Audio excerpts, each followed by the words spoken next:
कक्षा 12वीं के सभी विद्यार्थियों बिल्कुल भी आप चिंता मत करिए, आपका एकदम रियल पेपर 2 जनवरी के दिन का एकदम रियल पेपर आ चुका है।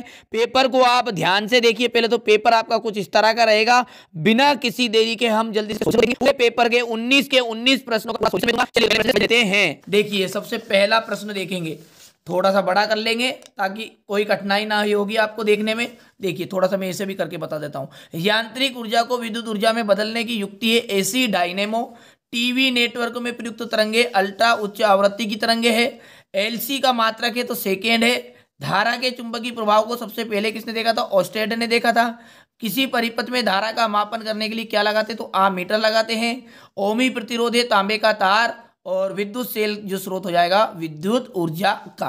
अब है क्वेश्चन नंबर 2 में रिक्त स्थान।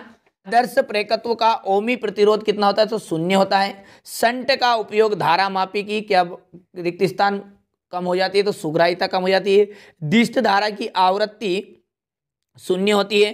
अर्धचालक का प्रतिरोध तत्व गुणांक ऋणात्मक हो रहेगा। और परमाणु का आकार की यदि बात करें तो 10⁻10 मीटर होता है।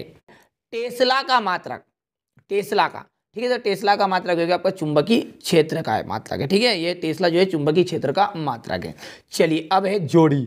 7 जोड़ी रहेगी आपकी, तो 7 जोड़ी को देखिए आ जाएगी यहाँ पर, हाँ आ सकती है। ठीक है, आपको क्लियर देख ली दिखे इसलिए मैंने थोड़ा सा बड़ा पिक्सल यहाँ पर कर लिया है। देखिए पराबैंगनी, पराबैंगनी का आप मिलान करिएगा कीटाणुनाशक से।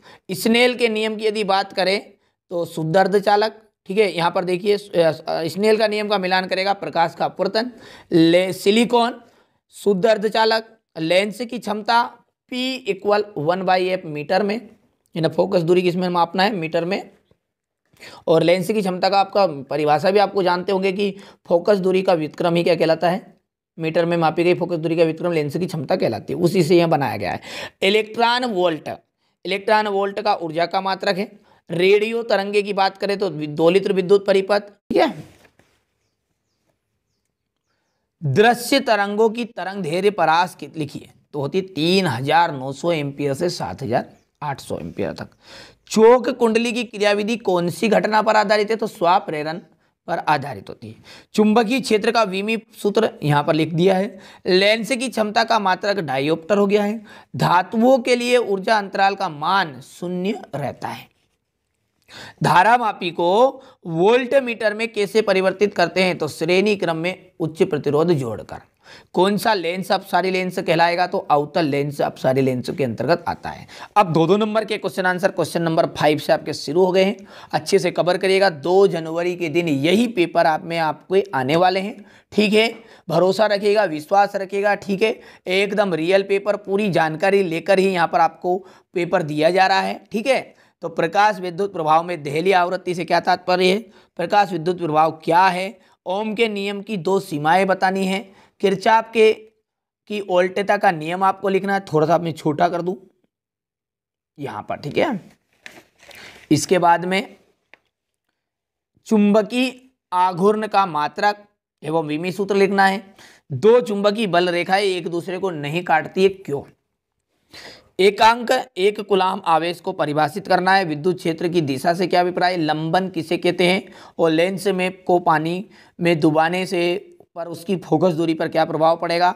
चुंबकीय फ्लक्स का एसआई मात्रक और विमी सूत्र आपको लिखना है। बहुत ही सिंपल से प्रश्न रहते हैं, आप बिल्कुल ही निश्चिंत रहिएगा।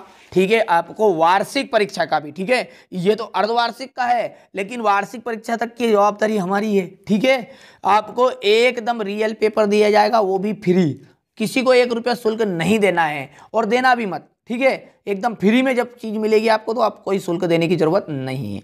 ठीक है, फिर भी आप तैयारी करिएगा। ठीक है, यहाँ पर उपलब्ध होंगे, उसके बाद में अर्धवार्षिक परीक्षा जैसे हो उसके बाद आप अच्छे से तैयारी करिएगा। देखिए यहाँ पर क्वेश्चन नंबर 12 है, क्वेश्चन नंबर 13 है और क्वेश्चन नंबर 14, इसके बाद में क्वेश्चन नंबर 15 और इसी का अथवा में किरचॉफ के नियम को लिखिए और समझाना है। अनुगमन वेग और धारा घनत्व के संबंध स्थापित करना है। चालक के प्रतिरोध और तथा विशिष्ट प्रतिरोध की तुलना करनी है। पीएन संधि डायोड क्या है? पीएन संधि डायोड में धारा का प्रवाह अग्र अभिनीति के रूप में समझाइए। सिंपल से प्रश्न आएंगे, ज़्यादा कोई, ठीक है, कठिन प्रश्न पेपर में नहीं आने वाला। अब देखिए ये अंतिम जो क्वेश्चन नंबर 19 है, ये 5 नंबर का है। खगोलीय दूरदर्शी का वर्णन निम्न शीर्षकों के अंतर्गत करना है। सिंपल सा प्रश्न है, संरचना बनाना है, प्रतिबिंब की रचना का रेखा चित्र करना है और आवर्तन क्षमता की गणना करनी है जब प्रतिबिंब अनंत पर बने। ठीक है, तो ये